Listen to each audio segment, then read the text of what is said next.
আজ থেকে প্রায় 50 বছর আগে চলে যান। সেই সময়ের কথা চিন্তা করুন, তখন কি ছিল?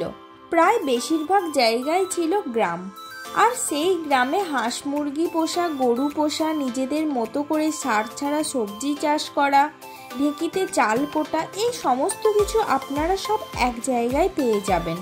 সেটা হলো জয়পুরের এই বনলতা রিসর্ট। তো আপনারা এই রিসর্টে কোথা থেকে আসবেন, কিভাবে আসবেন, এই রিসর্টের ভেতরে কি কি আছে, সব আপনারা আমার আজকের এই ভিডিওতে পেয়ে যাবেন। তো আপনারা ভিডিওটা দেখতে থাকুন আর আমার সঙ্গে থাকুন।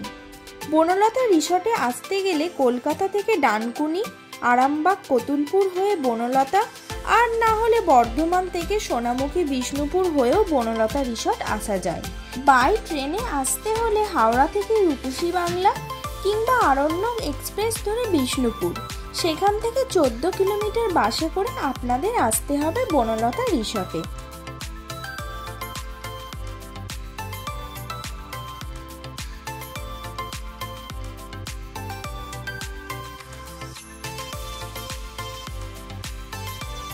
তো দিদি জামাইবাবুর বিবাহবার্ষিকী উপলক্ষে ওরা আমাদের ট্রিট দেবে বলে আমরা সবাই মিলে চলে গেলাম বনলতা রিসর্টে।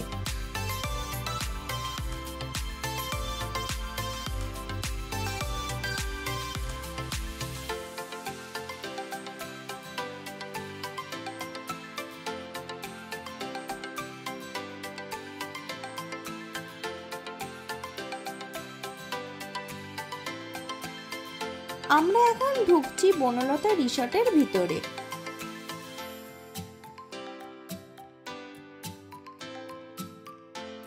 চারিদিকটা দেখুন ফুল দিয়ে সাজানো।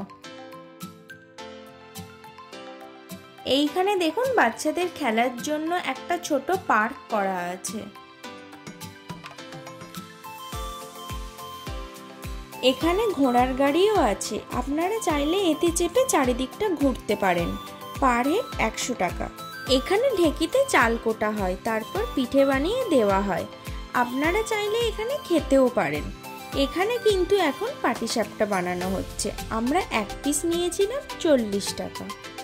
গোটাটাই ফুলে ফুলে সজ্জিত। পুরো একটা গ্রাম জুড়ে তৈরি হয়েছে এই বনলতা রিসর্ট। 60 বিঘা জমির ওপরে গড়ে উঠেছে এই রিসর্টটি।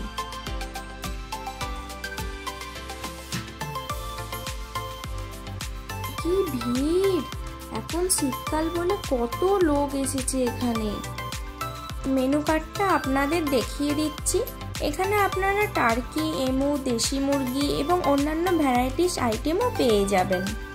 এখানকার সিস্টেম হচ্ছে, আপনি টেবিলে বসার পর ওরা আপনাকে একটা কাগজ পেন দিয়ে যাবে। আপনি কি খাবেন মেনু কার্ড দেখে ওই কাগজে লিখে দিতে হবে।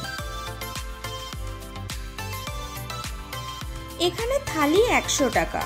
এর মধ্যে 2টো সবজি, ডাল, একটা ভাজা, চাটনি, পায়েস, পাঁপড় ভাজা, আর এর সঙ্গে আপনি যা খেতে চাইবেন সেটা আপনাকে এক্সট্রা দিতে হবে।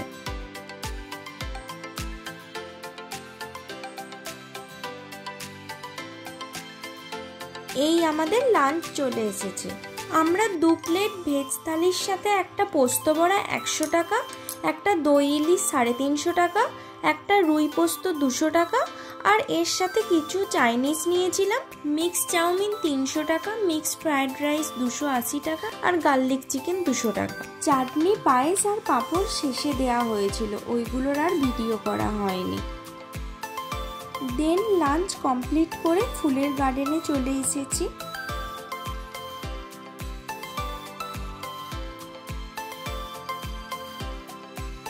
এরকম চারিপাশে ছোট ছোট কটেজ আছে, এখানে আপনারা থাকতেও পারেন। বনলতা রিসর্টের ফ্রন্টের দিকে এরকম একটা সুন্দর সাজানো পুকুর আছে, যেখানে বিভিন্ন রকমের মাছের চাষ করা হয়।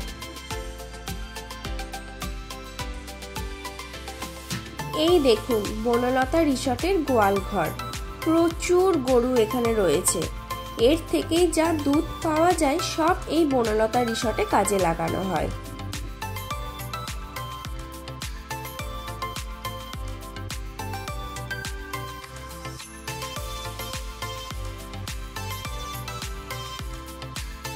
কি কি সুন্দর সাদা ধপধপে ঘোড়া।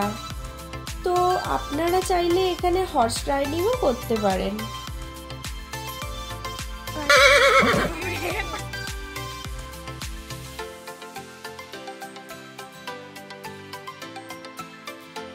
এই যে এখানে টার্কির চাষ করা হয়, তো আপনারা যদি টার্কির মাংস খেতে চান এখানে এসে, তাহলে অর্গানিক পদ্ধতিতে এরা যে চাষ করে এখান থেকেই ফ্রেশ মাংস আপনারা পেয়ে যাবেন। এমু পাখিও আছে, আপনারা চাইলে এমু পাখিরও মাংস খেতে পারেন। এদিকে ফুলকপির চাষ করা হয়।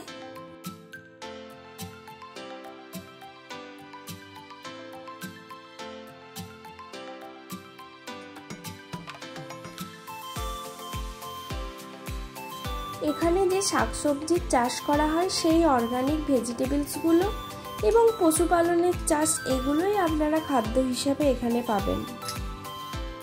এই ছোট্ট ভিডিওটির মাধ্যমে আমি জয়পুরের এই বনলতা রিসর্টের তথ্য তুলে ধরার চেষ্টা করলাম। আপনাদের এই ভিডিওটি কেমন লাগলো সেটি কমেন্ট করে অবশ্যই জানাবেন। দেখা হচ্ছে নেক্সট ভিডিওতে।